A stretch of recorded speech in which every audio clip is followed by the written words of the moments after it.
First time in a long time, but back like I never left. Taking each day as it comes, you know me, I don't read ahead. Watch me burn down everything, BDE on the TV set. When I'm in control on the road, you can never really know what's up next.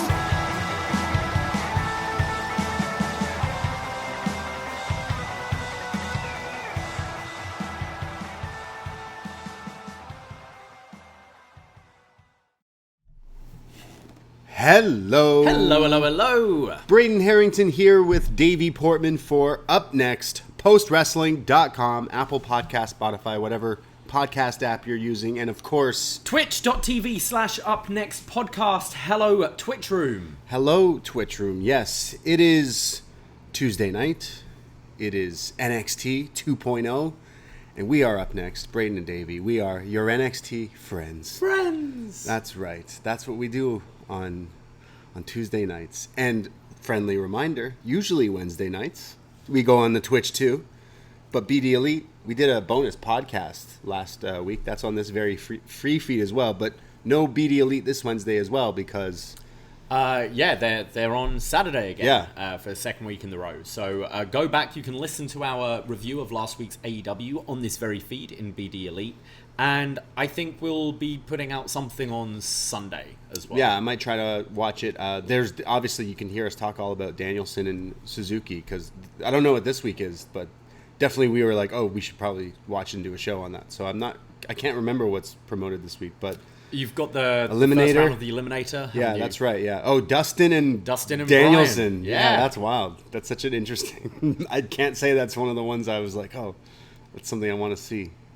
I think it could be a pretty good match. I like Dustin. You sold me on it. You're like, like, oh, why not? It'll be good. Yeah, it'll be good. So we'll probably talk about it at some point this weekend. But yeah, we did that BD Elite show. That's on this very free feed, talking all about the Suzuki Danielson. That's obviously what was rocking wrestling world, I think, this weekend. Oh yeah, WWE versus AEW. Yeah, right? The results came in.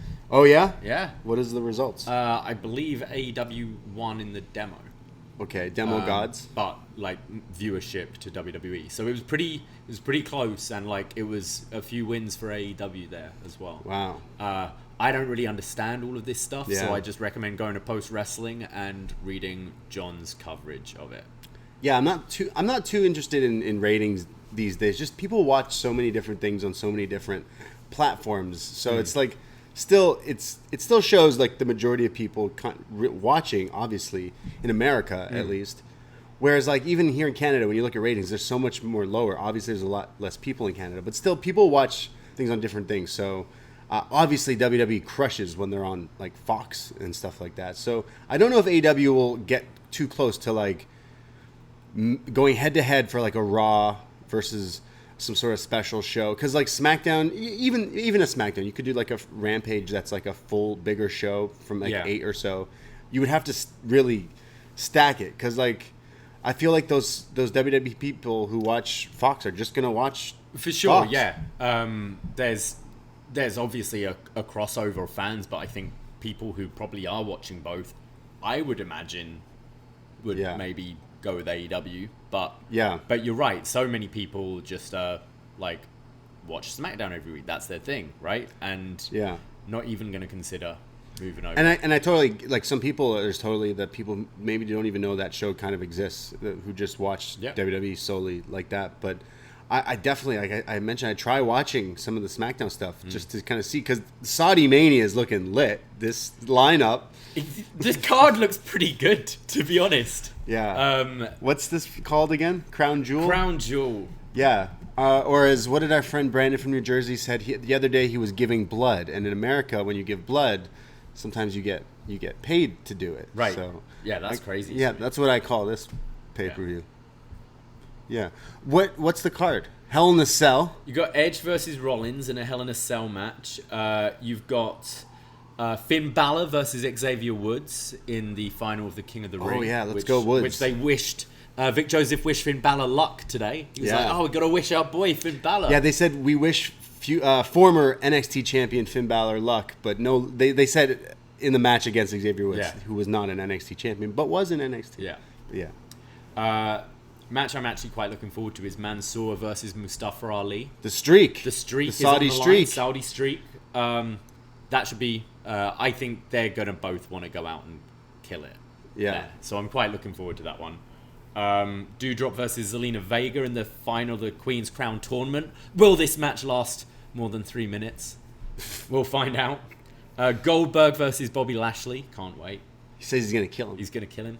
Big E versus Drew in Big E's first defense.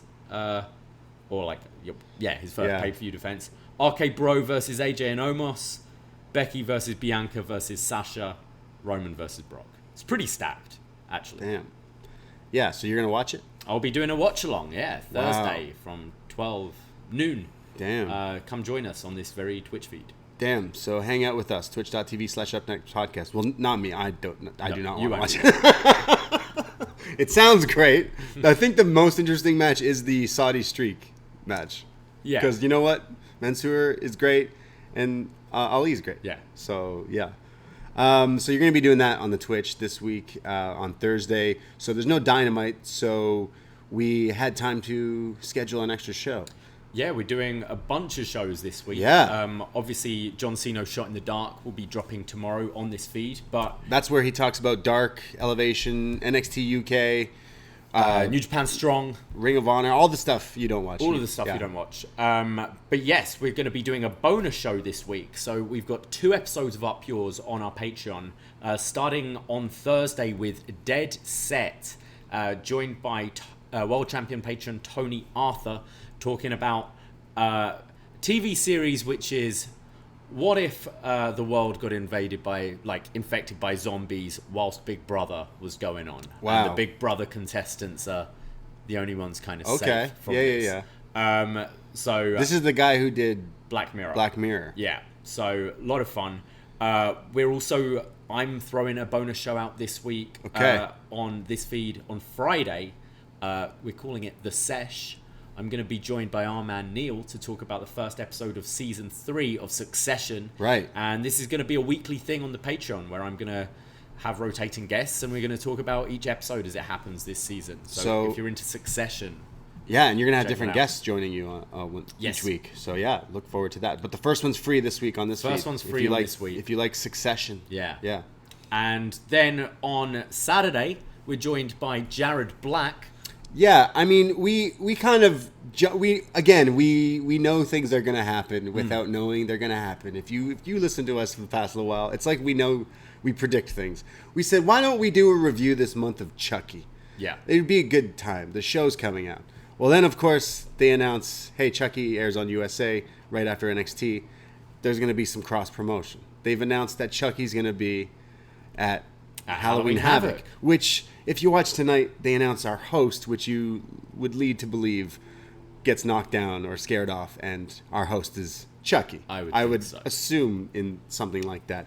So we thought, hey, why don't we do Chucky? Well, one of our world champs on our Patreon, Jared, was like, guys, if you're reviewing that, I'd just like to jump on that. Can I pick that? So we said, come on over. So we're talking about the OG. Child's Play from 1988. Yeah. You want to play?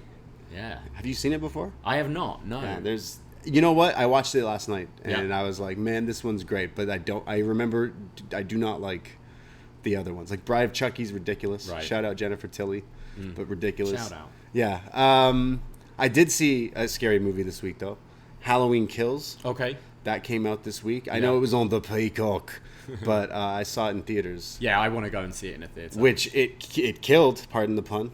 Yeah. Because Ben Affleck and Matt Damon, their movie about knights and stuff. Yeah. They got like $4 million. Halloween Kills, like 40, 50 plus. Yeah. Blew Bond got Bond out of there. Wow. It's like, yo. Watched it. It's ridiculous. Yeah, I'm looking forward to it. I'm definitely going to go in the next few days. All I know is the dude from Mad TV shows up. Stewart. He shows up, and I lost my mind. I was like, what? This guy's still doing acting? Because he's amazing. And one of my favorite parts of the movie. So, yeah. When you watch it, we'll definitely have to give it more discussion about it. But I watched it, and I thought it was awesome. And we'll be talking about Halloween 4 for Halloween. That's right. Year. Every Halloween, we release a Halloween movie review, and we are now at Halloween 4, so that we will be doing. That'll be on this free feed. It'll drop on Halloween midnight, so the night before, to get it ready for your downloads there. But we're going to be joined by the zombie pod man himself, Shot in the Dark, John Cena, to talk all about Halloween 4, the return of Michael Myers. The return of Michael Myers. And John Cena will also be returning on this Saturday because Bound for Glory is happening. Impact's Holy, pay-per-view. so many shows. So many shows. You're going to be sick of us, I guys. know. So John Cena and I are going to be reviewing that. So that'll be available for you Sunday morning. It's a late one. It's starting at 10. So we've got Dynamite and then I love how they moved their biggest pay-per-view of the year. Their WrestleMania, they moved it. They bumped it to 10 because AEW is on. Yeah. I mean, sometimes you got to know. Like, you know your place. Yeah. Why try and compete? So Iconics are wrestling? I believe so. What are they called now? Inspirationals? II Inspirational. Yeah. What about Braun? Is he coming? Big Braun? Strowman? Is he meant to? Maybe. I'm really looking forward to the main event. Josh Alexander versus Christian Cage. Okay. I think Toronto, right? Should be really good. Yeah. Both Toronto. Kind of, yeah. Yeah. Orangeville, St. Catharines, I think. Yeah. So looking forward to that and listen to John and I talk all about it. And then rounding off the week, oh boy. If that's not enough shows, we'll have another episode of Was Next on the Patreons, talking all about the June 12th, 2013 episode of NXT, featuring a huge title match between Biggie Langston and Bo Dallas. That's right. I don't read ahead, but it's a big title match. Also, Sami Zayn versus Cesaro. Part 2. Yeah. So that's the one we're looking at. Bayley versus Alicia Fox in Bayley the women's tournament. Bayley versus a camera and a microphone. Yep. And robots. Robots, yeah. Yeah, there's a lot of weird things that happened on this week's, or that episode, a long time ago. But yeah, patreon.com/upnext for all these bonus shows like What's Next, Best Match Ever, like Best Casket Match Ever. Oh, yeah. Which was awesome. Shout out Chuck Norris, Yoko versus Taker 94, baby. And what was, don't say. No spoilers. That was an awesome one. But it's only $5, North American tier, to get you all these extra bonus podcasts of all the stuff we do there. So, and we're already working on the November schedule, because if you listened to Best Casket Match Ever, the end there, we announced our best match ever, our next best match ever for November. And I'm not even going to say it on this show. No. But we have a guest from Post Wrestling, and he's picked something that we've not talked about. Well, we dabbled in. Yeah. But it's crazy. I'm very excited for that episode. It's going to be a banger. Yeah, so lots of exciting things. We have so many podcasts. So if you want to keep up, at UpNext Podcast on Twitter and Instagram, upNXT. Go give us a follow, and all the likes and RTs are appreciated. And follow along all the shows we do, which is also NXT, which is why we're here. But I did check out NXT UK. I heard that, we talked about Dragunov was going to fight a kid. So I had to see. I watched Kenny fight a kid once, so I had to see Dragunov fight a kid. Yeah. But then I realized the guy's name was A Kid. Oh. Right. Yeah, so it was a solid match. I watched it right before we watched NXT, and these guys were killing each other. Dragunov is a machine. Definitely a big fan. I don't know, like, they said they had crowd there again in these studios, but it was like only a few people. Okay, it's still people like scattered around. And yeah, stuff. yeah, but I wonder if will they continue just the same way they do? Because they've been putting on secretly like some good matches. So it's like, will they have a takeover before we get like what?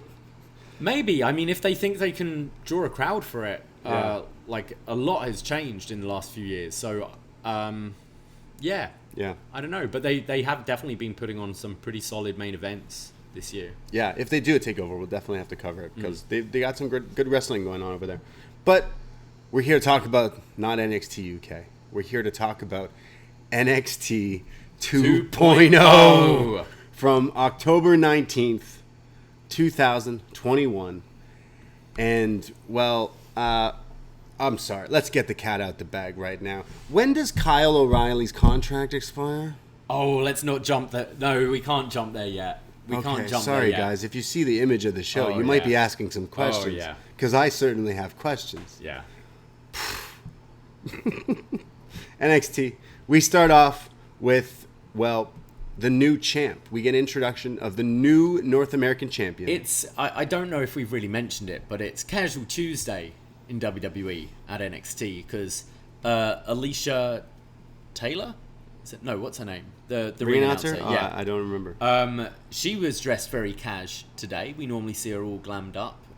very casual. And then Wade and Vic, Wade in his plaid shirt, unbuttoned. It's just like it's like no uniform day at school. It used to be like everyone's in a suit. Yeah, right? Yeah. It's just quite funny. It's a younger, like trying to be hip. Yeah. Hello, kids. Yeah. Yeah. So the new champ is introduced from last week. He's the new North American champion, Carmelo Hayes, and he comes out with the title and Trick Williams, and the crowd's positive for Carmelo. Like, he's been a babyface up until at this point, and here is, I guess, when they try to make it seem like they're the heels, where Trick says it's the new champ, say it again, and we look like money, Trick and Melo, and well, now Melo's got the title. And you all thought we were humble. Well, hell no. Melo grabs the mic and says that I'm the final boss, and that it was Melo in the chocolate factory. I just waited with my golden ticket, and I waited, and I took what's mine, and I pulled a swerve on Swerve himself. So I'm the leader of the new school. And he says that the North American Championship is the new A Championship. Doesn't matter if Ciampa's got a problem with that. Yeah. But he's interrupted by Johnny Gargano. He's back. That's right. Johnny Wrestling is back in NXT. Wearing his Daniel Bryan shirt.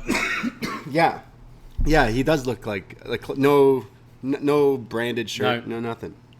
He says, wow, the energy here has changed. But I've had my eye on you, Carmelo. Speaking of someone who's held the North American title, well, I've been having fun. And that's all I've been doing. I've been going to bachelor parties and weddings and chasing people. And, well, it's been great, but Austin's on Raw, Indy got married, and Candice is pregnant. I've lost my way. What's next for me? Well, I'm back to do what I've been put on this planet to do, and that's wrestle, and that's fight someone like you. So he says he wants his title back, the North American title. Yeah, I really like this. Well, he also says, you say when Melo shoots, he don't miss. Well, there's a first time for everything, so take a shot at me. And this is when Trick and Melo say, oh, like, you should be worried about your daughter. I was a little confused. I was like, his daughter? Wait. It's like, I thought, we don't know the gender yet. I mean, I don't even know if we do, but I'm like, I don't know. Is he talking about Indy? And they're talking about Indy. Like, Indy's in our DMs.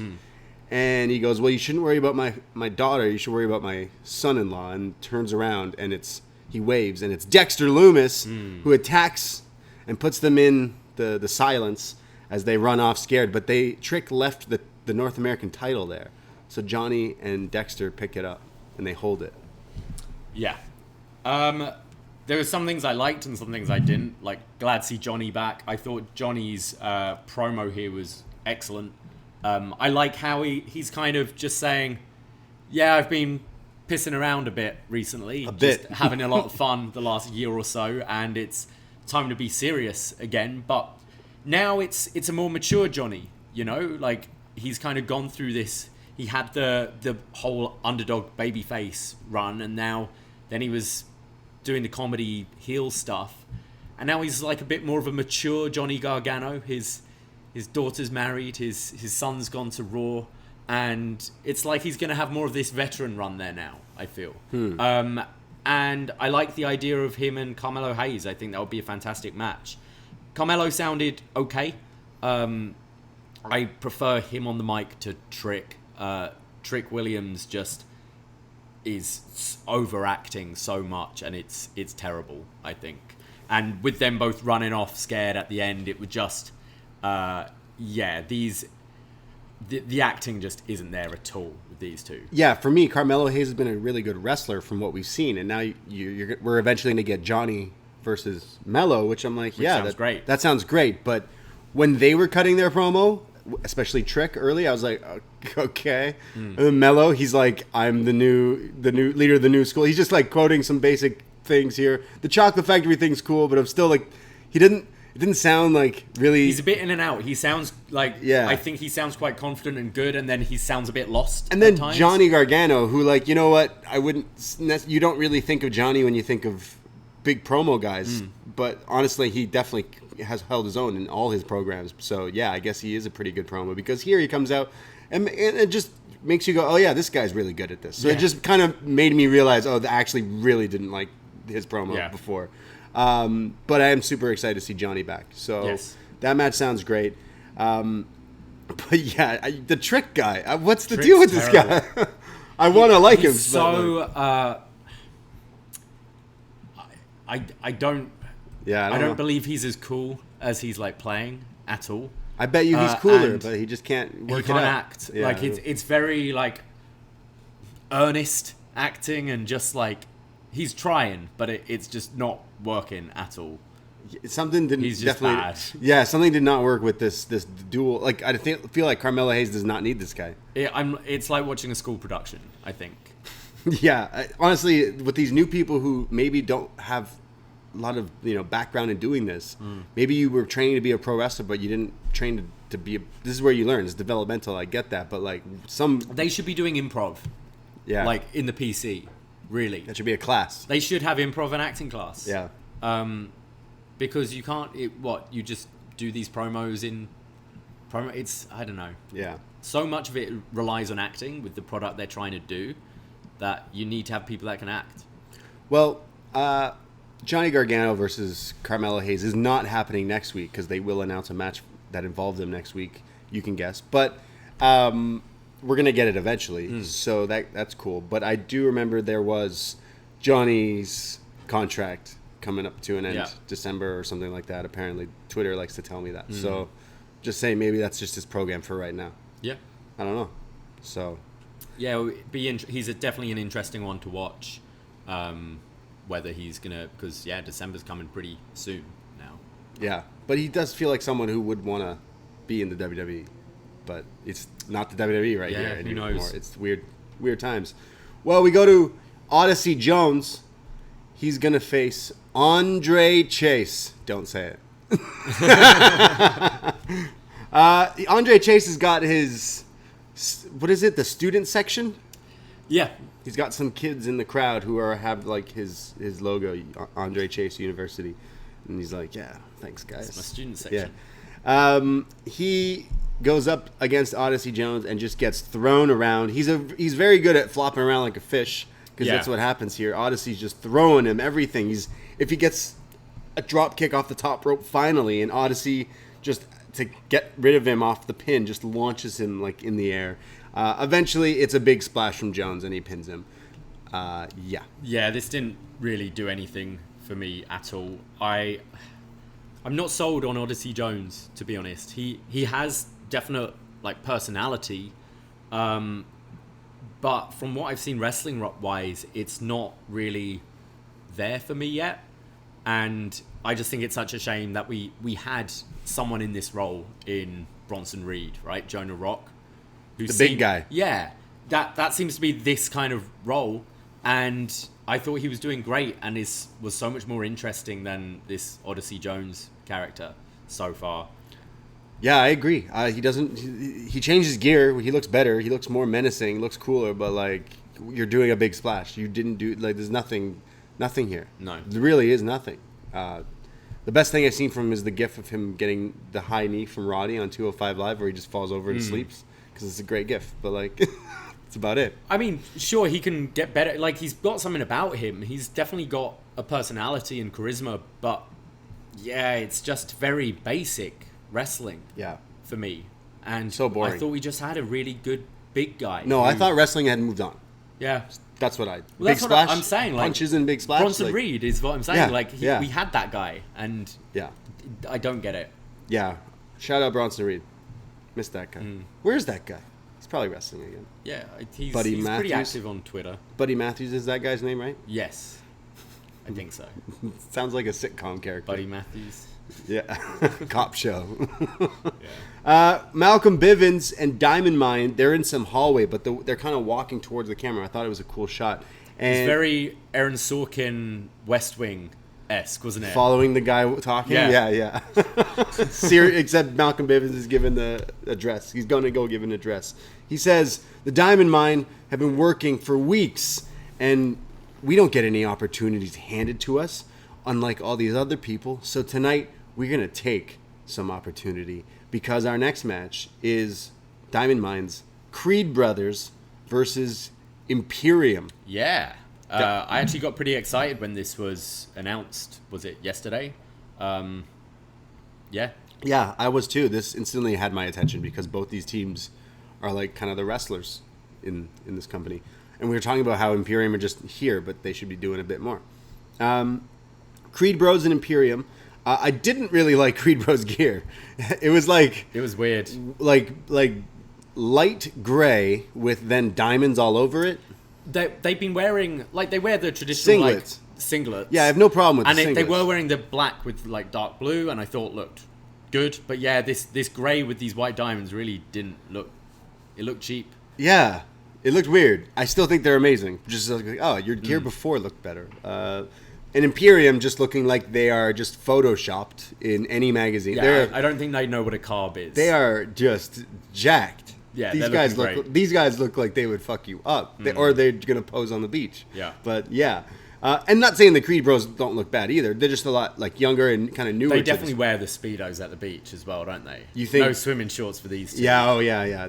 I mean, what? They're Italy and where are they from? Germany and Italy. Germany. Do they got nude beaches over there? Yeah. So if you look like that, nude beaches everywhere. Creed Bros though are wearing the diamonds. They should start. Did I already say this? That they should start using like diamond rings as their like bracelets. You said that about Indy last week, right? Oh, she should be in the diamond mine because she's got the diamond. Yeah, that's right. Everyone should.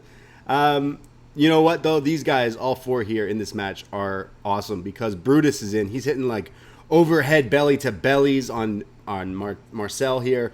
There's then I think Brutus and Julius. Yeah, Julius Maximus.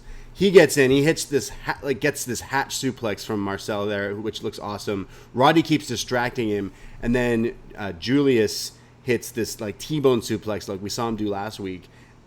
These guys are great wrestlers. They're doing all sorts of side chain wrestling, and same with Marcel Bartel and Fabian Eichner in, because when he comes in, he's a machine as well. He's taking both these guys out, and he hits like the corner splashes, and then there's a distraction here from Giro, which then allows Marcel Bartel to do this like roll up on I think Julius and gets the win. Imperium beat the Creed Brothers. I actually really like the roll up Marcel did. Like it looked very tight. You know? He like put everything, all the pressure down on the legs. He was holding onto the back. Like you believed this roll up. You know? Yeah, but it was like, okay, this sounded for like 3 or 4 minutes. This was amazing, and that was it.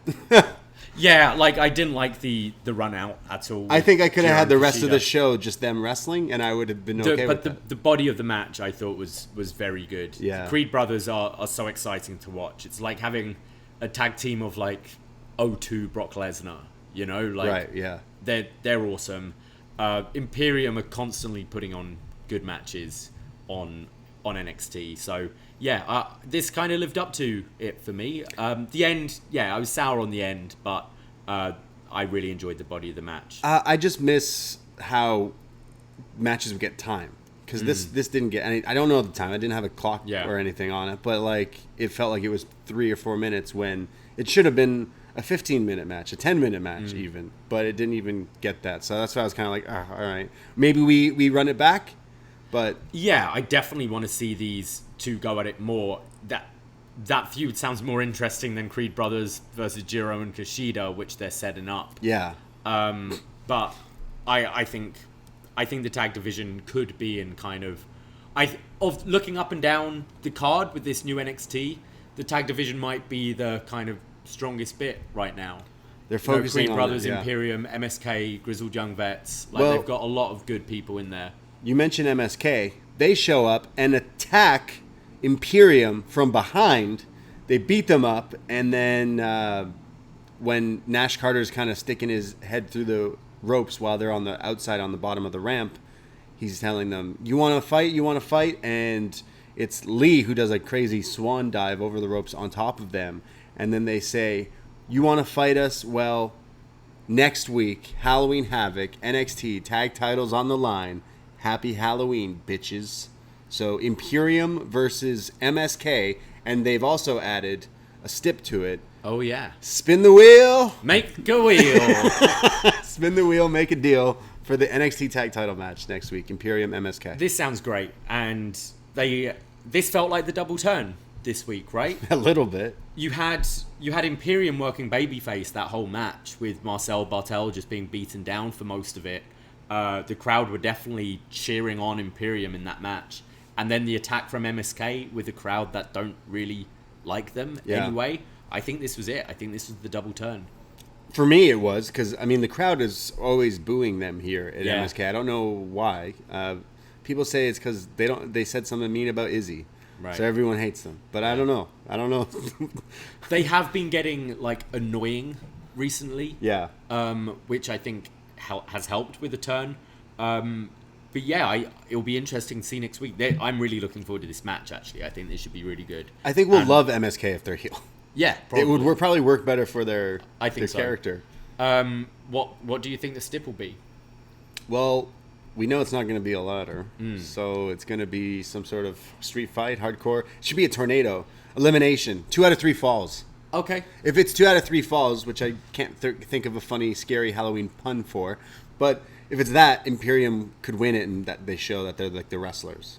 Yeah, I could see it maybe being a tornado tag. Yeah. I think the whole focus has been on wrestling with this storyline, with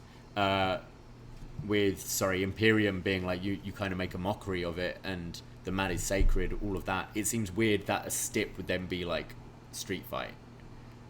Do you know what I mean? Yeah, that's right. So maybe some sort of 2 out of 3 or tornado. Yeah, I'm interested in seeing that match. I think they'll kill it, and I think Imperium should win. Yeah. For a title change, because why not? Yeah. Or is this when MSK are like full on heels and then keep it? I think you have the heel title run with MSK. Right. Okay. And then maybe who else do you have? Kind of Kushida and Jiro challenge. Diamond Mine. The Creed brothers eventually, but they're heels already. So do you want to do heel and heel? Yeah, I wouldn't mind Imperium winning. Yeah. Just because then they could get the Creed brothers to get the titles off them to get their win back. Right. And then they rack up all the titles like they said they're going to do. Mm-hmm. The prophecy, the Diamond Prophecy. The new prophecy. Yeah, that's right. But yeah, overall, I wished we got to see more Creed bros in Imperium, but still Happy cool. Halloween, bitches. Happy Halloween, bitches. We go to... It's the main event. It is the real main event, ladies and gentlemen, because this definitely caught us off guard. I wasn't ready. I certainly wasn't ready. I don't think you are ready. We were about to witness. You know how, if you've been listening for a while to me talk about NXT for way too many years, I will tell you, for you people who don't watch, I'll be like, hey, this is a match you should seek out. This is what you should watch if you don't watch every week. Guys. This is it. This is it. Yeah. Yeah. As soon as we finish this, I'm rewatching this segment. We were trying to rewind so bad during the commercial. Yeah. But Braden, you're pretty out there. You know what, Davie? You're pretty out there.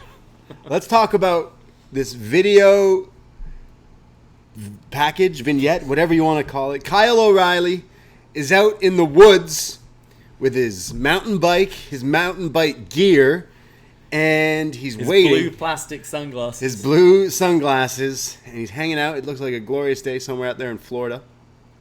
He's waiting for his friend, and here he comes, Von Wagner. But he's pulling up in his wagon, his Von Wagon. His Von Wagner. Wagner. The Wagner wagon. He pulls up and Kyle's like, dude, where's your bike? And he says, what's up, Kyle? What we're doing today, you're not going to need a bike. So he gets in his car and they go for a drive, and then they're now hiking through the woods and they're chopping down trees. They got an axe. Guys, you think we're taking the piss, but we're telling you the truth right now. They're using axes, Dax the axe. They're axing down trees, and then they have a campfire, and they sit around the campfire, and Von Wagner and Kyle O'Reilly. By the way, they're both wearing very colorful T-shirts here. And he's like, hey, you want a beer? So Von Wagner hands Kyle O'Reilly a beer, which, by the way, the beer bottles were clearly Coors Light with like tape over it. Coors Light, and they put black tape over the word Coors. Just peel the label off. Like, so he's literally... Sorry, that's like... He's why is the person Von Wagner putting black tape on his bottles of beer? Because he's just handing him light beer. Yeah, because it just says light. Von Wagner hands Kyle O'Reilly a beer, and I think they mentioned Irish car bombs in a sort of joke or something, car bomb or something. I don't know. But Kyle O'Reilly then says, "Wow, a beer, Von Wagner, you are out there." Finn. The end. Yeah. What did I just watch? What happened to Kyle? What is going on? So Kyle, his best friends in the whole world, who he won all these titles with, and then one of them showed his true colours, but his tag partner he's been with for years and years was like, hey, I got your back. He's like, you know what? Thanks, Bobby, but I want to do my own thing. Then this Von Wagner guy shows up. He's like, you want a beer and chop down trees? And he's like, all right, he's my new best friend. Yo. What? This annoys me on so many levels. This was hilariously bad. But it's Kyle. We love like Kyle. Such a geek. And Kyle is now being mentored by this rookie guy. I remember my first beer. Yeah. It's like what? Like Kyle is like looking up to this kid. Like, oh wow, thank you, Vaughn. Oh gee, that was wild. Just sitting by the campfire, like such a geek, having a beer. So they're a tag team now. Like, I don't know what this was, but it's I want this image of them sitting by the campfire having beer should go up in the Louvre. It should be up on our walls. It is glorious. Yeah. It's like, what? They're having a campfire? I wish I could quit you. What is going on with these two? I don't understand. Why is this the direction for Kyle O'Reilly? I could not stay. You want a beer? Oh man, that's so cool. You are out there. You know what? I'm out there too. I'm just looking at this picture. It's why if you're listening, you can't hear, but I'm wearing this shirt. Yeah, you went and changed your shirt because you wanted to be out there. I wanted to be out there. I'm out there. Love it every minute of it. I can't wait to watch this back. But what if Kyle should just win the title now? And it's like, all I needed was Von Wagner and a beer. I don't know what this is supposed to do. Is this supposed to make us believe they're now boys? Like, they're friends now? I think so. But, like, what? Who... Oh, fuck. Like, jeez. How do you think this is good? How do you put this out on TV? You know? Man. Like, I'm sure Kyle filming this feels fucking awkward. Because they must realize this is terrible. Kyle's watching Dynamite. He's seeing Adam Cole getting kissed by John Silver and Alex Reynolds. And he's here having a beer with Von Wagner. Bobby Fish headlining. With Daniel Bryan. He's like, I'm just here having a light beer. You don't even... What did Biff say in Back to the Future? Wow, I come all this way and all you have for me is light beer. Von hanging Wagner. Out with giant Tyrion Lannister. Want to hang out with my truck? What is going on? I don't understand what this is. I want next week them to be like, we see the scene after and it's like, hey, I know a guy. Do you want to play some poker? Do you say that? It's going to happen. There needs to be a Halloween Havoc poker game. And they'll show up. Yeah. Damn. Fuck. I don't even know. I don't even know what I'm supposed to think I of think this. Kyle's going to get an earring soon. Von's going to take him to get a tattoo and some earrings. They're going to go shopping. I don't know, like, what else do friends do? They're going to be extreme now. They're going to go, like, skydiving or something. They're going to be boys with Briggs and Jensen, aren't they? Go to the bar. They're going to do to Kyle what they did with Hangman. They're going to give him this alcoholic gimmick now. Right. And he's got to go through it and go to the bars and get in bar fights. And it's like, Kyle, what have you become? It's like he got held back a year at uni, you know? And now he's doing the freshers all again. Yeah, it's like, I don't know. I don't know what he's this just is. The older kid hanging out with all these younger guys. Fuck. It's so weird. I don't get it at all. But, like, when is his contract up? Yeah, fuck.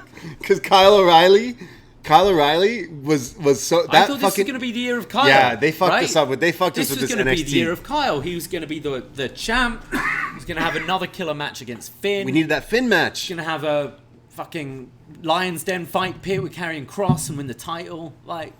That's what happens when you're dreamers. Yeah. I don't know what happened, but they changed NXT and that totally kiboshed that whole thing. But clearly it was going to be the run of Kyle there. So, I don't know. Honestly, again, take a shot every time we tell you someone should be all elite. But really, Kyle, imagine if he showed up now. That would be bonkers. Because he can do the Red Dragon stuff. But there's so many more matches. Daniel Bryan versus Kyle O'Reilly. Please, book it. Please, Tony. Throw money at this Canadian boy from Vancouver. I don't want to see him hang out with Von Wagner anymore. No disrespect to Von Wagner. I'm sure he's a lovely guy. Yeah, he's out there. Terrible choice of beer, but like he's out there. Seems like a really nice guy who just wants to make friends. Von Wagner, I appreciate that. I bet you in a year we'll be like, yo, Von Wagner's lit, but this ain't it. Yeah. And I want to see Kyle. This isn't doing anything for either of them. Yeah, it doesn't help anybody. It helps us because we get a laugh out of it. But yeah, wow. Segment of the fucking year. Yeah, this was pretty special. Oh, wow. Out there. Well, we go from that to the woke boy. Oh, yeah. Joe Gacy. It's this like close-up of him backstage somewhere. And he says, after last week, his loss, he says, NXT is still a safe space, but fragile people who don't understand us, They take out all these microaggressions. Well, I have empathy, and I will speak for you, people. This coalition, we are stronger together than individuals. So take my hand and follow me. As then he puts his hand up, but it's like there's a glass, like his hand's up against the glass here. And as he says, follow me, we see like a light change or the camera change and someone appears and it's this Harland. He shows up and Gacy, it's almost like Cable Guy when they put their hands through the glass. Yeah, like through a prison. Yeah. Like when you're visiting at a prison and you're having the conversation through the glass. And he calls him Little Snowflake. I hope that's his name. Harland the Little Snowflake. Yeah. Because he's not little, great. He's huge. This might have been one of the best things on the show, actually. I really like this. I think Gacy is coming across very, very creepy. I actually like the shot of him touching the screen before it panned out so you see he's touching glass. It reminded me of those like faith healers and stuff you see on TV, and they're pressing their hand against the camera and tell you to do it at home. It kind of reminded me of that. Okay. Like very kind of culty. And I think Peter Popoff or one of those... Yeah, and I think Harland looks terrifying. I actually think this act is working for me. You love it. Yeah, I thought this was good. I thought he was good here. I think it's ridiculous, but I'm like loving it because it's like, yeah, it's funny that they're using these. This for me is starting to make more sense in a wrestling context because it's going to be kind of weird and culty, and they're going to attack people. You know, like people who are like triggering them or whatever. Whereas I play poker, I don't understand the correlation. Like I can see how this character, there are sort of Bray Wyattisms about it. Right. Like I can see how it can work in a wrestling context. Yeah, people in the chat right now are saying Lars 2 or Bray Wyatt reboot. So yeah, basically what you were just saying. It's like if Gacy's with Harland here, who's giant and huge, and there is lots of people have been saying there's huge potential for this guy. I want to see what they can do, but the gimmick is silly. But if done properly, A, it'll piss people off. Yeah. And B, it might work. I thought he was quite scary. He's very scary. I found it creepy today, which is a good thing. Halloween season. Maybe they'll show up next week for Halloween Havoc. Oh, sure. He's got to be involved somehow. Yeah, because he's so scary. We go to LDF. They cut a promo here in the middle of the ring. May God bless you all with luck. And you, Carmelo Hayes, you lucky son of a bitch. Yeah, Santos definitely got screwed, I'd say. He says, but let's get this straight. I'm going to get my revenge, but right now we're here to talk about La Madrina, Elektra Lopez. She has the mic and she says, let me set the record straight, but she's interrupted by Cora Jade, who comes out on her little skateboard. I don't think she can actually skateboard. Yeah, you said this to me. What do you think? She went like halfway down the ramp and then picked it up, had it under her arm, and was just kind of like dancing around. I don't know. Davie looks very comfortable when he's coming to the ring. He's skating around the ring. I love her. I love Cora Jade's pop punk theme song. But you're right. She's on. I don't know. I'm sorry. I don't know what the little skateboards are called. Like the little plastic ones. It's like they're small. Like I wouldn't go on one of those. Yeah. But she rides that, and she does like one kick push, no lupe, and picks it up, and then it's like you're not skating. So I don't know. It's like, hey, you're young. Here's a skateboard. Yeah, it's weird. So this is a match: Cora Jade versus Elektra Lopez, and Elektra Lopez has most of the control, but eventually, it's just another one of these squash matches, a roll up from Cora Jade, and it wins the match. She wins the match. So, yeah. Also, is it just me or is it the ref count on 3 for like 2 matches in a row? The Creed brothers won that roll up. It looked made like sense. He was getting out of it, but I think his shoulders are still down for the 3. I'm pretty sure Elektra Lopez just kicked out here, and Wade called to it as well. Yeah. But yeah, they seem to be doing this thing with Cora Jade where she's kind of getting lucky with these wins and racking up all these wins. Right. We haven't seen her boyfriend Trey Baxter for a few weeks now, so I wonder. I can definitely see them playing off this story where he keeps losing and she keeps on getting these wins. Right. I mean, we'll see him later get beat up. So, but yeah, kind of a nothing match here. Even I was expecting something. It was very quick. Yeah. So that happened, but we'll see LDF later, I guess. Someone in the Twitch chat says the tiny skateboards are in fact hard to ride. So I mean, she just did one push and then got off. So even I can get on a skateboard and hope for the best. But. Yeah. I don't know. Like if you're gonna ride to the ring in a skateboard, you got to need to be able to do it. Sorry, like otherwise, if she didn't come out with a skateboard, no one's saying, I think she should be riding a skateboard to the ring. She could just dance the ring. But if you're gonna have, like Undertaker, if he came out on his bike and just went like halfway down the ramp and parked it up, no, he was whizzing around. So you're bringing a vehicle out to a ring, you got to know your shit. To be fair, like Darby, he was skateboarding and he would come riding out down it, and I was always like, okay, you're just riding a skateboard, which I'm like, I assume you skateboard a little bit or whatever, but it's not like he's doing like kick flips or Christ airs or 630s or whatever. But then he started doing like thumbtack riding skateboards off people and stuff. So yeah, he did some pretty impressive stuff. He's done some cool stuff. Where she's just like, okay, here's a kick push, and then literally gets off it and holds it. It's like it's just there for the. It's a prop. Yeah. Your Avril Lavigne skater boy gimmick or something. It's like, okay, cool. And I bet she's a good wrestler, but it did not showcase either of them in this match. It didn't serve either of them. And I know both of them have definitely more in the tank there. Yeah. We go to Ciampa and Bron Breakker. They're both being interviewed at the same time backstage, and I said out loud to you, oh no, can they coexist? And the first line that comes out of the interviewer's mouth is, Ciampa and Braun, can you two coexist? You're in a match tonight against the Grizzled Young Veterans, and then next week you have a match against each other. Braun says it's not going to go the way you think. You're not going to accidentally beat me up and I get pinned. That's not going to happen. I've seen how this works. No, we're going to win this match. And Ciampa says, okay, whatever you say. See you next week. And then he calls him champ. So I almost felt this was a bit wink, wink, nod, nod with the can you coexist? And I like Braun just calling out every trope WWE does when they book this match. I like these two. Obviously, Ciampa is great, but I think Braun continues to impress both on the mic and in the ring. I love Ciampa. I'm liking Braun too. Yeah. Bron Breakker. Silly name still. I'm just gonna call him Rex. We go to our next match, which is a triple threat match. We did have Grayson Waller in a pool.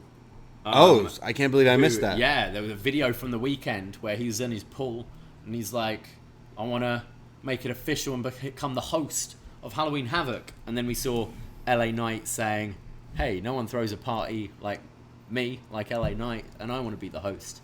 And that's setting up a match later tonight. Who will be the host of Halloween Havoc? I mean, nothing screams Halloween Havoc like Grayson Waller and LA Knight. So one of them's going to be our host. Yeah. Damn. How was Grayson Waller's pool? Looked nice. It had like a little rock island thing in the middle. Grayson Waller's got a rock pool? The pool was like curvy and stuff. Damn. It looked nice. Damn. Yeah. Shout out Grayson Waller. Those NXT 2.0 checks, I guess. Damn. Yeah. Well, our next match. He's still in his boxing gloves, swimming around. Imagine his swim trunks look like boxing trunks. Oh, I want a pair of those. Yeah. No, I want the Tomohiro Ishii New Japan.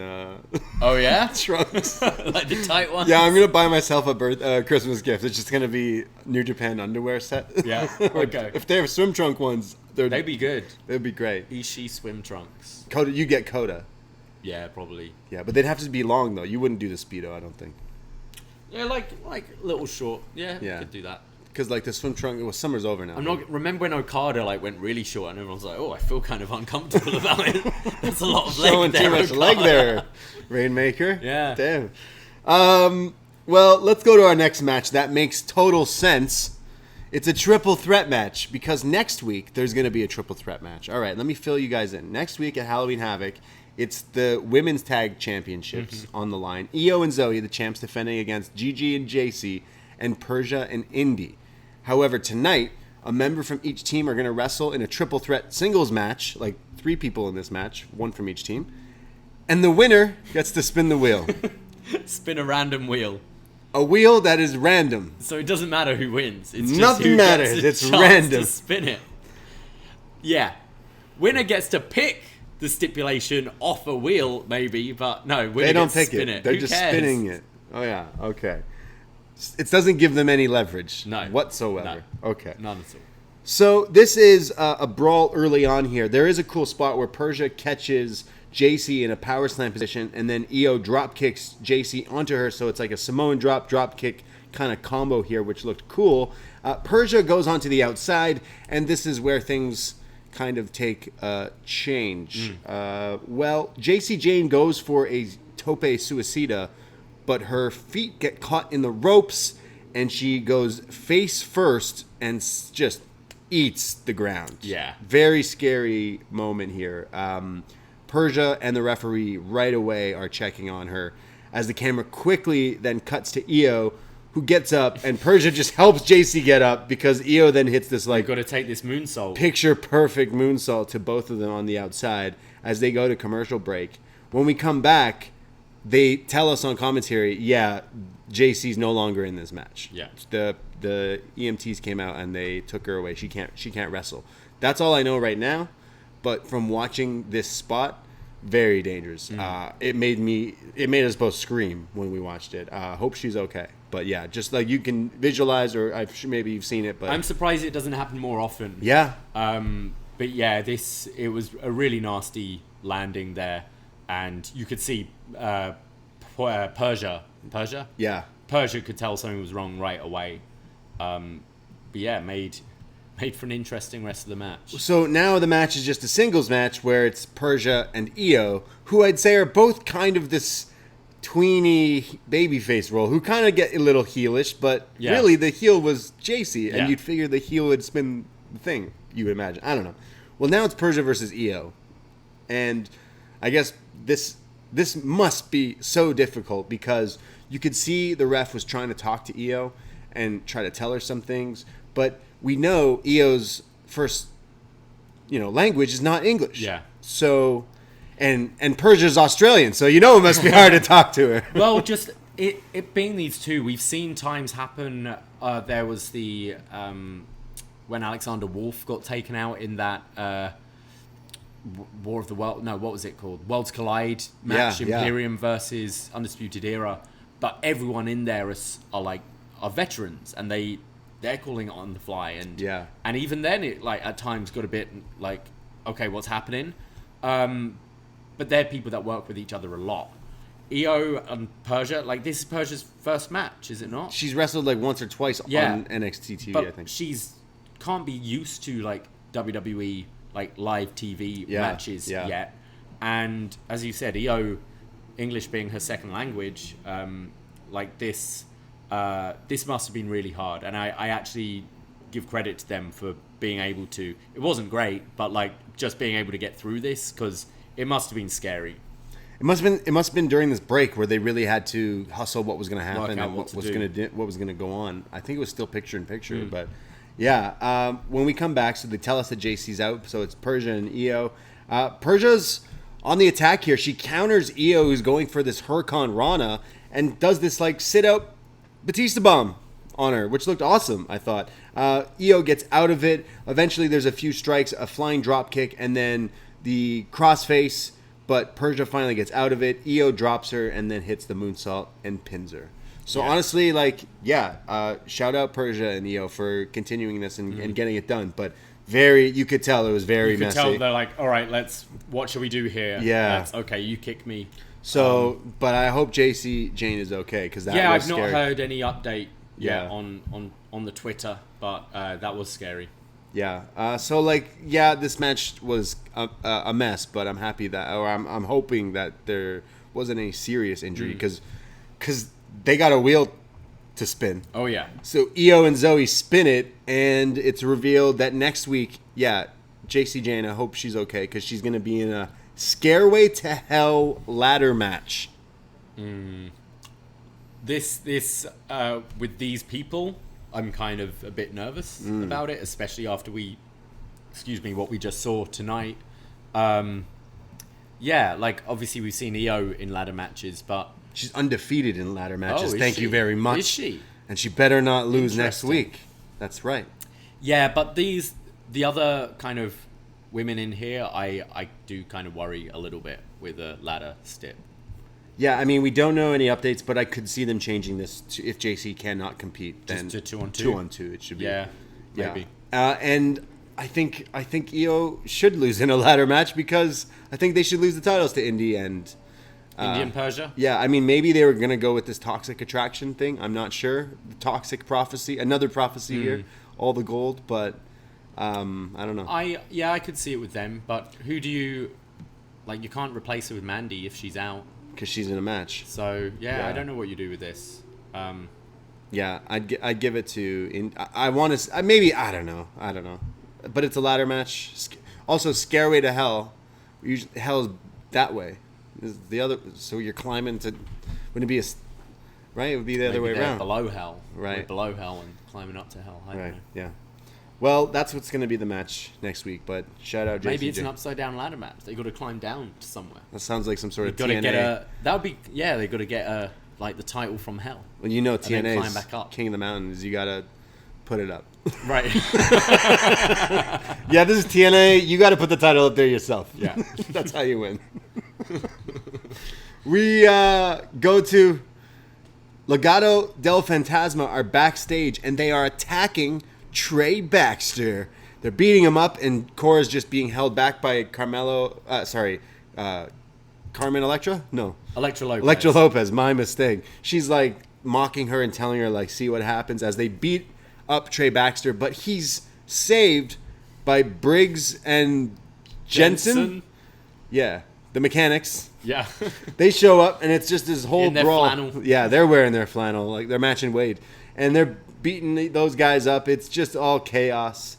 There is a match later tonight, Briggs and Jensen versus Legado del Fantasma, but we'll have to wait for that match. More on that. We get one of these videos for Tony D'Angelo, and Tony D'Angelo. It kind of takes clips from the other ones, but it ends with him putting that.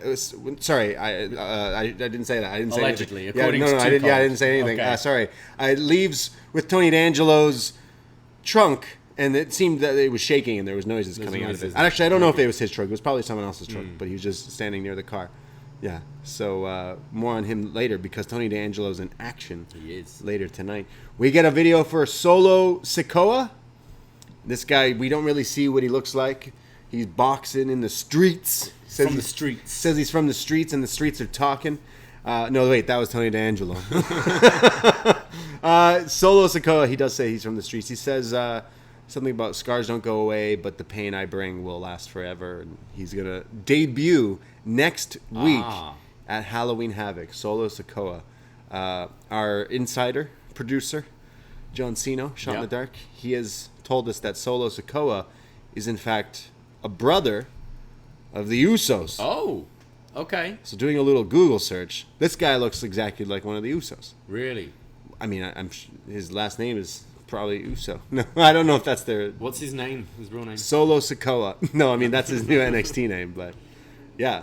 Solo Sikoa. But he debuts next week, so... Oh, yeah. Yeah, he looks like an Oos. Oos! He's going to join the Bloodline? Maybe. Be one of their heavies? Be Roman's, muscle? Roman's watches NXT, so he's going to eventually get rid of the Usos and get the new, younger, more scary, fresh bloodline. We go to our next segment. Man, forgot this even happened. The toilets. Yeah. We cut to the washroom, and Kushida's taking a leak. Yeah, he's taking a number 1, and the cameras are rolling. And he's interrupted by Jiro, who says, "Hey, Kushida." This is a big no-no for me. Don't talk to me while I'm having a piss. You don't talk to me. To me. Yeah, when I'm eating or when I'm pissing, do not talk to me. Or like when I'm in the shitter, don't talk to me. Not at all. Yeah. Kushida's just like, "What the fuck? You're filming me? This is piss. Like, what the fuck?" So now you want me on TV while I'm having a piss? Yeah. Been doing nothing the last few months. Fuck. So Kushida and Jiro. Kushida, I noticed they didn't shake hands or high five because Kushida literally just pissed. Yeah. And wash your hands, people. I hope he did after. They did not get that on camera. Jeez. Kushida is talking to Jiro, and Jiro says, we got issues with those Diamond Mine people, so how about next week you team up with me, we'll go to Halloween Havoc, and we will go back to the future. And he dumps Kushida's shit on the bathroom floor. His clothes and all his shit go everywhere on the bathroom floor of this dirty CWC Performance Center bathroom floor. And then he picks up his Back to the Future vest and says, we're going to go back to the future next week.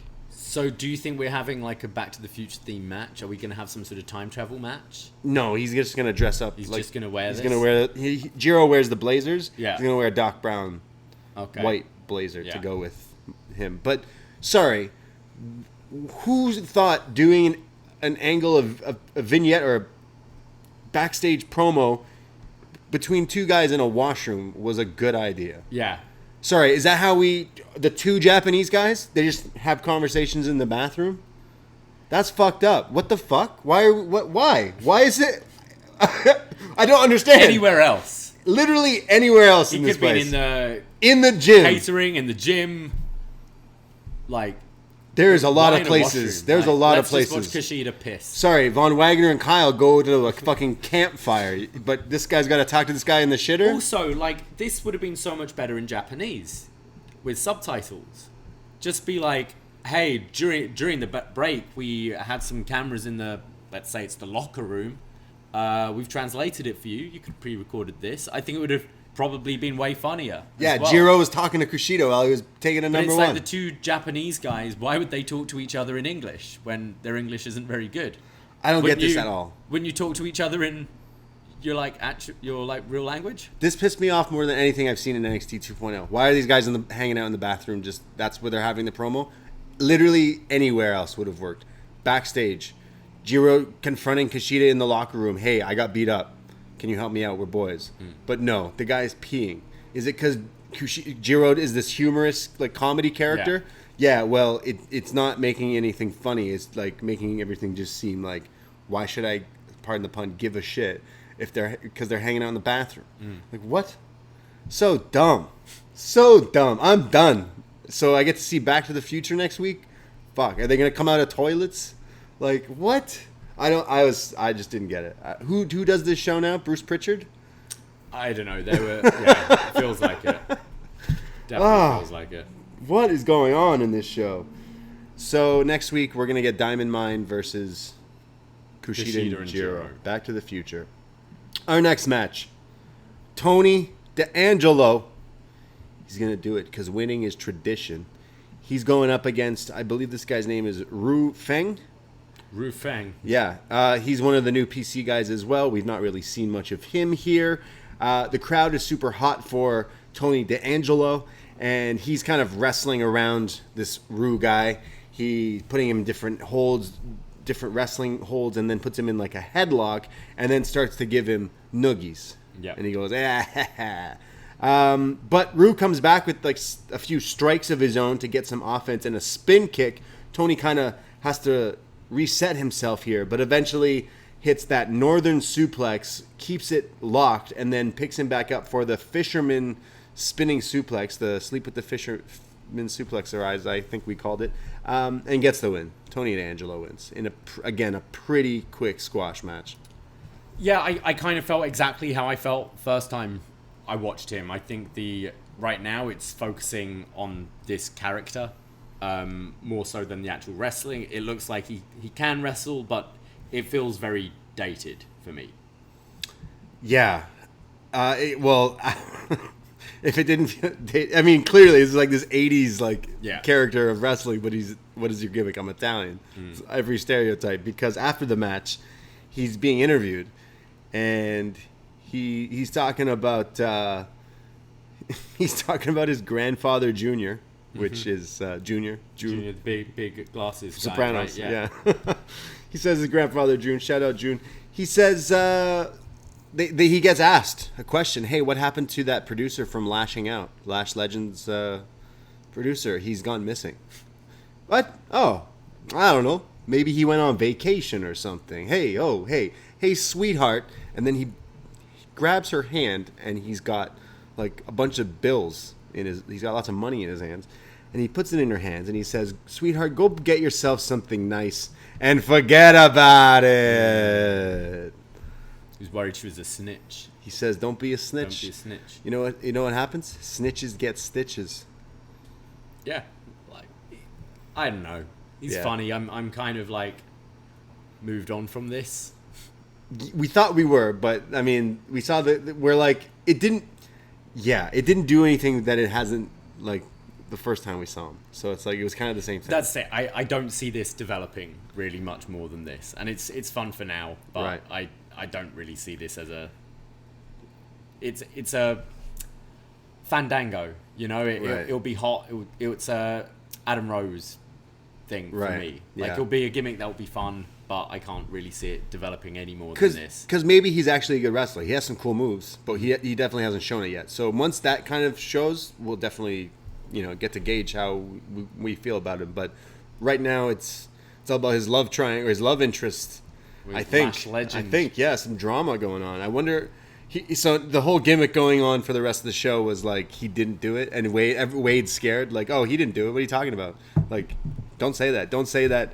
He's involved in this. He's not, because that would be bad if you thought he was involved, because he might not like that. Like, they're worried. Yeah, they're basically saying, like, don't, allegedly. Yeah. Tony D'Angelo was seen, this guy in his trunk, all that stuff.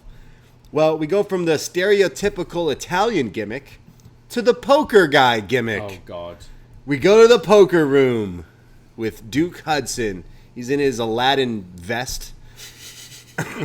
Take off your vest. You look like Aladdin. He's in his vest. It's gold. He's playing poker. He says the poker room's always open, and they should start calling me the house, because the house always wins. Wink. Oh, boy. Like, why is this a thing? Who's flicking through? Like, they're trying to pick up new viewers, right? Yeah. And someone's flicking through, and you flick on when it's... and you see Duke Hudson dressed like Aladdin in a poker room. And you go, oh, man, I gotta tune in next week, see what's happening with that poker guy. Wow, what is this? This is wrestling? I'm in. But he's a poker This guy plays poker? The gambler. He has poker puns? Fuck. Better luck next time. Yeah. This is so dumb. I think this is my least favorite of all this shit. Yeah. It's like, why? I don't care if you play poker. Yeah. Or you're gonna see other one. It's like, oh, I do cross stitch. Like, I like to wrestle, but in my spare time, I cross stitch.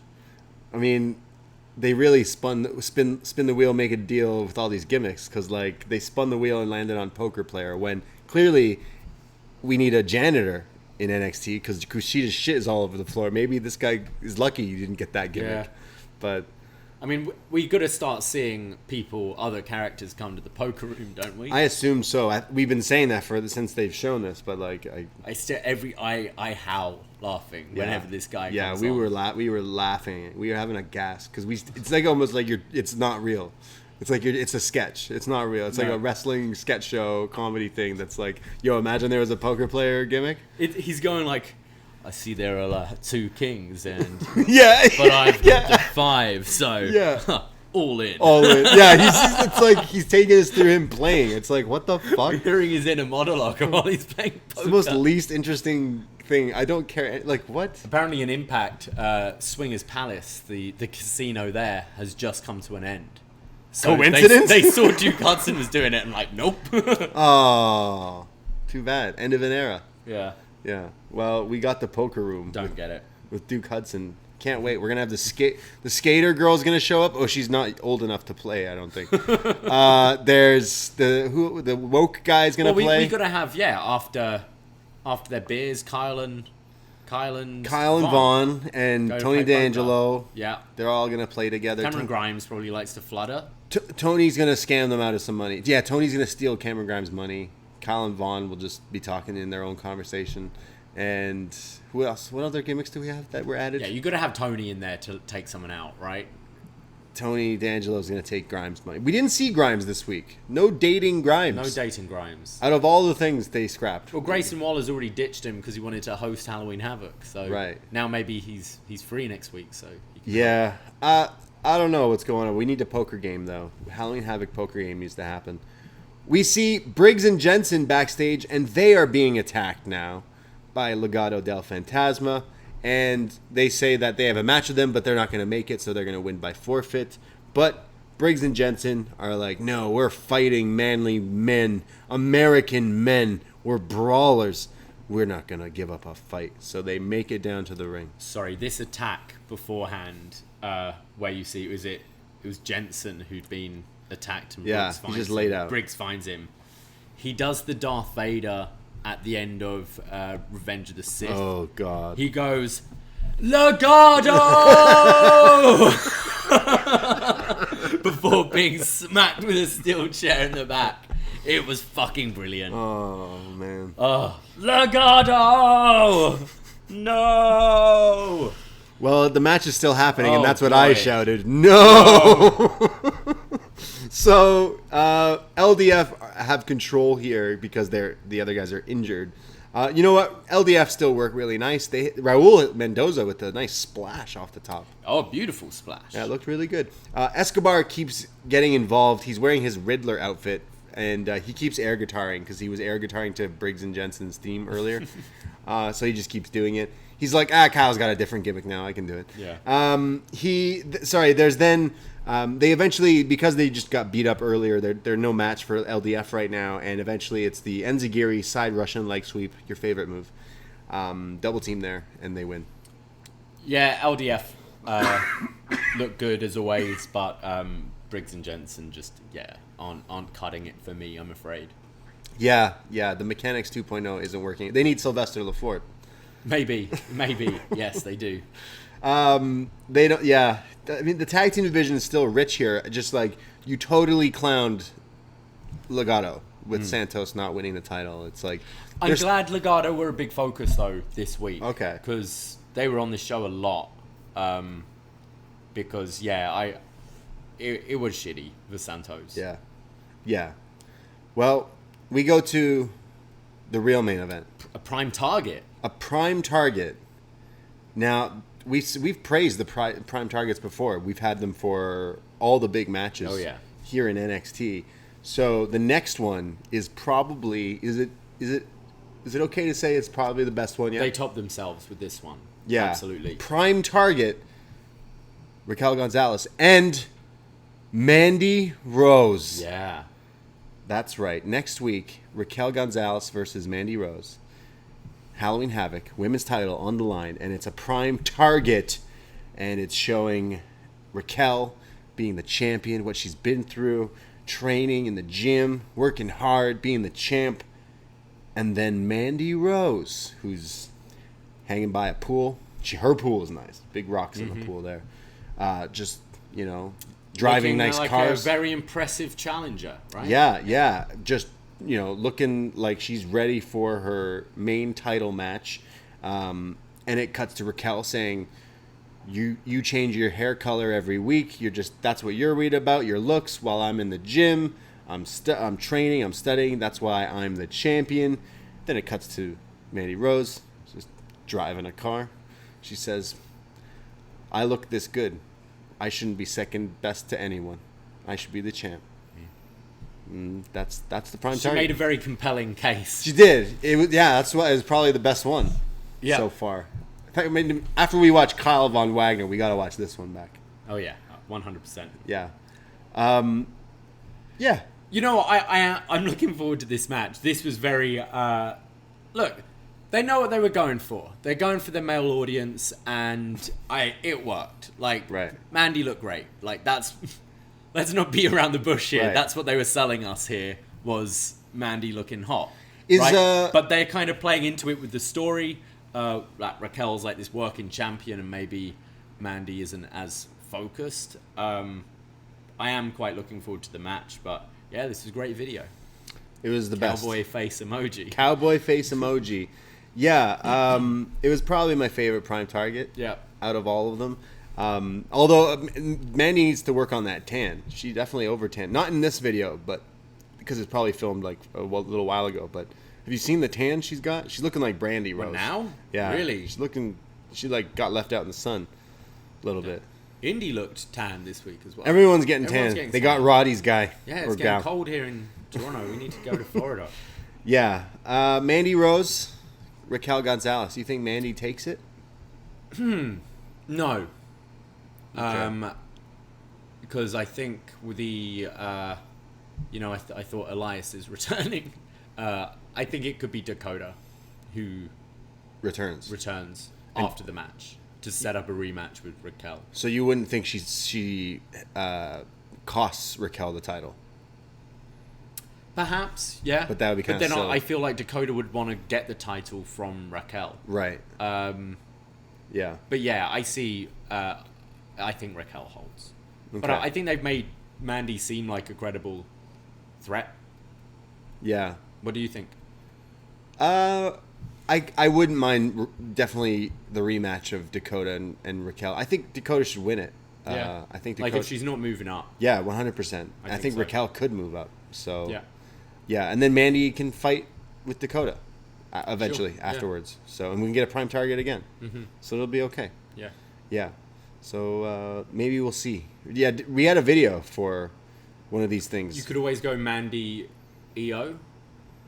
If EO drops the tag titles, Mandy could have got involved somehow there to get her girls win the title. Well, someone in the Twitch chat brings up an interesting point. The video for this returning woman, this Undertaker type video, it's like them in a grave with a shovel. Burying their past. It's like a window with LED lights. They're breaking it. WWE logo. Was it a mirror? Was it or something? So, is it Dakota or is it Ember Moon? Because she's making a new attitude. Yeah, Ember Moon hinted at a change. I personally prefer it to be Dakota. Me too. 100%. So I hope it is. We go to Carmelo Hayes and Trick. They're backstage. They're looking through all the lockers. See, look, they found where to do a great video backstage. The locker room. They're going through the lockers because they're looking for the North American title. This made me laugh because Trick Williams is going through these lockers. He's looking. He's finding Jiro's jackets in one, and then he goes onto one and just bangs the locker. Hello? Hello, are you in there, North American title? No. It doesn't work like that. You don't find things by knocking on doors, Trick Williams. They eventually find one locker that opens, and it's all spooky. It's got cobwebs and all this stuff. And Trick finds this piece of paper that he holds up, but the back has one of these drawings, like Dexter Loomis's drawings, and he reads it, and Hayes is like, "Hey, what does it say? What does it say?" He says, "I don't know. I think it's in Da Vinci Code." He says, "Next week, you want your title back, you got to find Dexter and Johnny in the haunted house. And they say, I don't like haunted houses. Have you seen the movie? Yeah, I have. I'm not a big fan. So this is going to be like Dexter's match with Grimes last year with the zombie refs and stuff. Could be fun. I don't think these two are good enough, really, to make the comedy work. Cameron Grimes is very good at the comedy. I feel Johnny Gargano will be fun in this, and Dexter will be fun. I'm not sure about these two. Sorry, Johnny just came back and said he's not here to do silly stuff anymore, but now he's in a haunted house. Yeah, just for next week. Okay. Yeah. So a haunted house, some sort of thing with Trick, Hayes, Dexter, and Johnny. Yeah, I don't think this is going to be great. Oh boy. Yeah. I'm excited. Oh boy. Halloween Havoc. Mm-hmm. We go to Grayson Waller versus LA Knight. Damn, this show is long.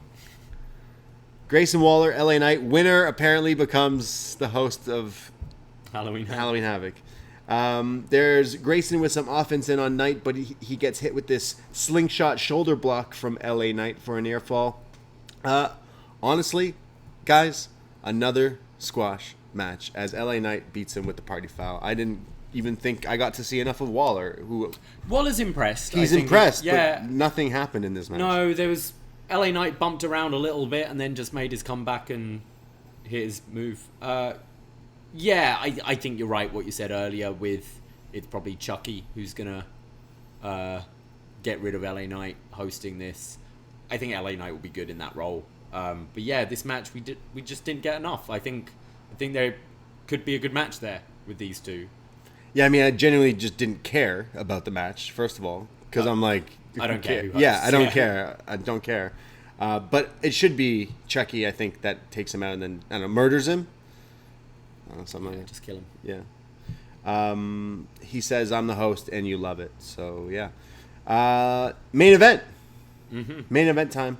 Bron Breakker and Tommaso Ciampa, the NXT champ, going up against Grizzled Young Veterans. Can they coexist? Let's find out. Braun is in, and he's hitting some crazy, like, gator rolls and side chain wrestling here. Is like just doing everything on James Drake, who runs the ropes, and he does that spot where he catches you in midair and then turns it around and power slams you. Looks awesome. He kind of backs up into Ciampa's corner and kind of says, like, that's going to be you. That's going to be you next week. So Ciampa tags himself in and then just starts to just run a train on these guys. He's just beating these guys up. Brandon's going to clip that. He hits these double clotheslines, and he's beating them both up. Ciampa's just doing his classic, like, clotheslines in the corner. I love it. He's running the ropes. That's why I said it's like a train. He just bounces back and forth forever and just running from rope to rope, each four corners. Yeah, he just keeps he's literally not stopping motion for, like, a long period of time. And every time when he finally hits the, like, final move, the crowd always just, like, erupts here. There's then a commercial break. When we come back, Ciampa's still in control, but then they start to beat down on him, and Braun is on the outside, like, running around trying to fight these guys off as the Grizzled Young Vets work on Ciampa. Braun is now fighting Gibson outside the ring, so Ciampa finally goes to tag him, but he's not there. Braun beats up Gibson, jumps back up on the apron, but Ciampa was like, yo, where were you? I was trying to tag you. And he goes, sorry, I was working. But Ciampa slaps him to tag him. Yeah, like a hard, like, across the neck, chest. Whew. Yeah, so Braun is, like, a little pissed off by this. So he gets in the ring, and they stare each other down. They're partners, though. They're supposed to be coexisting. Trying to coexist. Fuck. Braun goes to clothesline him, or did he? As he nails James Drake, he beats him up with this huge belly-to-belly suplex here. And he looks over at Ciampa and says, that's you next week, pal, as he hits his pop-up power slam on Drake and pins him. Bron Breakker wins the match for him and Ciampa. As they then stand face to face in the middle of it. It was actually, yeah, quite a nice touch at the end. Ciampa's walking away and looking like a little maybe spooked by Bron Breakker. Yeah. And then he's like, nah, fuck this. And still just goes in the ring to, like, get face to face with him. This story is working for me with these two. And Bron Breakker, from what we've seen, has been impressive. It'll be interesting. We haven't really seen him in an extended singles match. I hope they get a bit of time. I'd like to see what they can make out of this. But this is one I am interested in, and I still think Bron could win this. You think Bron's going to win this match? He could, yeah. Damn. I mean, the way things are going, it makes sense in this show, because this show is all over the place. This show is balls to the wall. I don't know what's going on in this show. So, yeah. I think it feels like a bold move, like they're trying to get this fresh blood in there. Yeah. And I think maybe I see Bron Breakker coming out as champ next week. Yeah, I didn't mind the match. It was kind of quick. It was probably one of the only longer matches. The entrances kicked in at like 9:41, and they didn't have an overrun tonight because the new Chucky show is on TV. It starts right at 10. So it had some time considering, but yeah, they stared down after. I like Grizzled Young Vets. They were in a role, but they still didn't get quite what I usually get out of their matches. Like, I've seen them put on like some bangers. Yeah. And I know Ciampa can too. So it's just kind of still paint by numbers wrestling. It's storytelling rather than wrestling. Like, and that's where it feels more main roster, this show. Right. Because the focus isn't on just giving a quality main event. It's about trying to really spell out whatever story it is you're telling right now. Yeah, but definitely, like, I know they changed their logo to paint, but paint by numbers is definitely how 100%. everything felt like tonight. Yeah, this was I Tell me positive, Portman. No, like, I was obviously higher on the show than you last week, but this was bad this week. The stuff with Kyle and Von, the fucking poker guy. I did like Creed versus Imperium. All 4 minutes of it, 3 minutes of it. But yeah, I'm curious. I hope next week it's just giving time to these matches, because I think the card doesn't look bad. I am interested in next week's show, as bad as this was this week. I am interested in Ciampa Imperium. I am interested in Ciampa Breakker. I am interested in Imperium MSK, and the women's main event. And looking forward, is it Dakota Kai coming back or whatever? There are things I'm curious about, but this week was bad. Yeah, it was laughable. I laughed at a lot of things. Like, more than usual on NXT, which we laughed at a lot of things. It's always been a developmental show. There's always been things that never hit, and that's happening. But a lot, like the most. Yeah. Like, it felt very odd. I missed the old NXT. I'm sorry. Next week is Halloween Havoc. So, Bron versus Ciampa. You think Bron's winning? I think so. I'm gonna say Ciampa. Okay. Raquel versus Mandy. I'm gonna say Raquel. I'm going Mandy. Okay. Io and Zoe, Indy, Persia, and Toxic Attraction, which we don't know if that match is still going to happen. I think Toxic Attraction, if she's okay. We hope she's okay. MSK, Imperium. MSK. All right, Imperium. We're just going to pick different ones for this whole card. Who are you saying for the women's tag? You said Toxic Attraction, Indy, and Persia. Okay. And no, I'm changing. No, stop. I'm changing my pick. Io Shirai is going to remain undefeated in the ladder match. Okay. Yeah. All right. Yeah. And then Toxic Attraction will win in the singles. Fair. Sorry, MSK Imperium. You say MSK. MSK. I say Imperium. And Solo Sikoa is going to be in action. So I'm imagining he wins. And we got the Haunted House match. And a Haunted House match. Just the fans will win. And maybe a Lash Legend. Maybe Poker Guy. Back to the Future guy. Or is that on 205 Live? Fuck, I don't know. Yeah. Do they promote for other shows? Is that still a show? No, that's AEW that does that. Yeah. So Halloween Havoc next week. And we're going to be watching it. But I believe we're also going to do a watch along. Yes. All patrons are invited to the Zoom costume party. And we'll be live on Twitch as well. So get your costumes ready.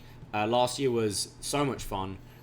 We're putting our costumes together as we speak. They did announce on the show a few times on this episode. They're doing the same thing. They're doing, if you live in the Florida area, like Orlando area there, they said that if you dress up, they'll put you front row in a costume of your favorite NXT superstars or WWE superstars. So Darren, you need to show up next week in costume and join the Zoom chat. Darren, one of our regulars, is a Florida. You can go to two Halloween parties at the same time. Darren. Whoa, that would be meta as fuck. Yeah, and he's laughing right now. He's trying to get tickets. He's gonna he's gonna dress up. Yeah. We have our costumes, and we can spoil a little bit.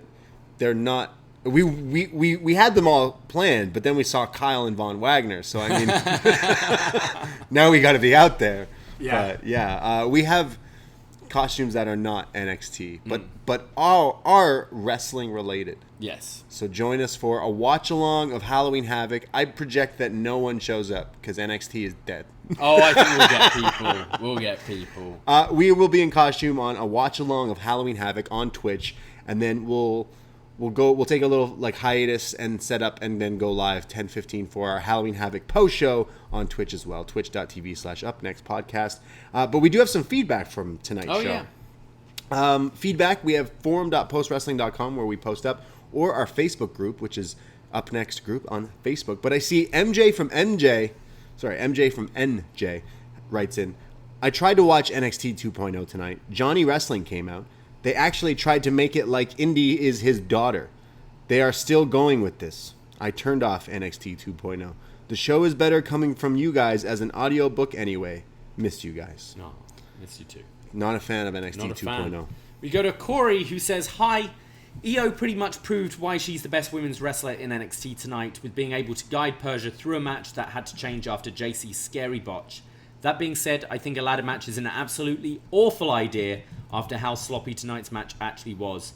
Persia and Jacy were both clearly not ready for TV at all. Not too thrilled about the women's title promo package they aired tonight either, which is a combination of bland and look at how hot I am Divas era stuff. Toxic Attraction is definitely not ready to lead the division. Otherwise, I enjoyed the Tony stuff, including paying off the interviewer. LA Knight will be a good host, and I'm glad Johnny is back to feud with Carmelo and Trick. I hope they bring back Rebel Heart as his theme since he's a face again. Ooh. Yeah. Good call. Yeah. Yeah, I do. I don't see him beating Carmelo though. No, because he's gonna be all elite. Yeah. He's gonna go hang out with Adam Cole again. I don't know what friends does he have. He's friends with some indie guys who are over there now. I feel he'd be friends with Dark Order, wouldn't he? I don't know. Yeah. Nice.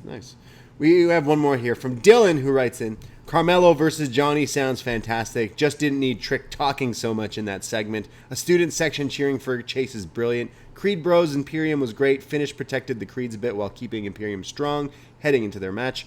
Kyle O'Reilly deserves better than being Wagner's buddy. Not sure if I like Lopez taking a loss here. LDF continues to look weak. I don't get why they book like this. Later on, they got a win, but only after attacking their opponents before the match. Hope Jacy Jayne is okay. Not sure if I trust her in a ladder match next week if one suicide dive went that badly. Should sports media personalities really be interviewing alleged murderers about their crimes? Whatever. Forget about it. Not complaining about LA Knight getting more mic time next week. Breakker versus Ciampa should be good fun, although I'm a bit scared Breakker wins. Halloween Havoc should be a blast. 3 title matches. Dexter's Haunted House. The return of whoever is in the spooky gimmick, a.k.a. Dakota Kai, and the debut of a third Uso. Looking forward to next Tuesday.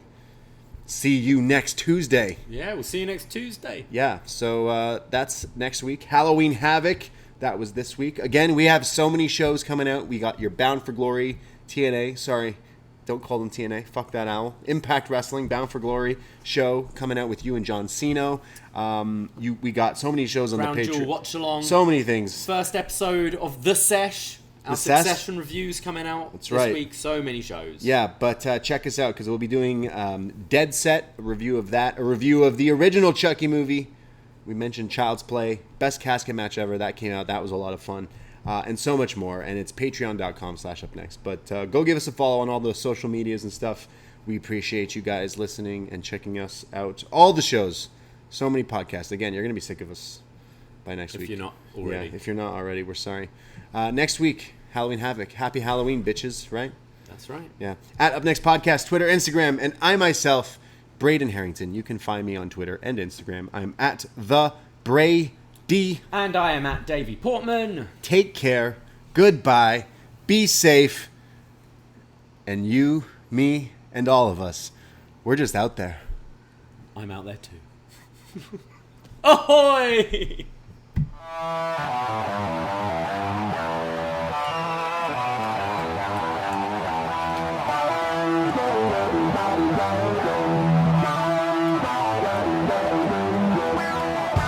First time in a long time, but back like I never left. Taking each day as it comes, you know me, I don't read ahead. Watch me burn down everything, BDE on the TV set. When I'm in control on the road, you can never really know what's up next.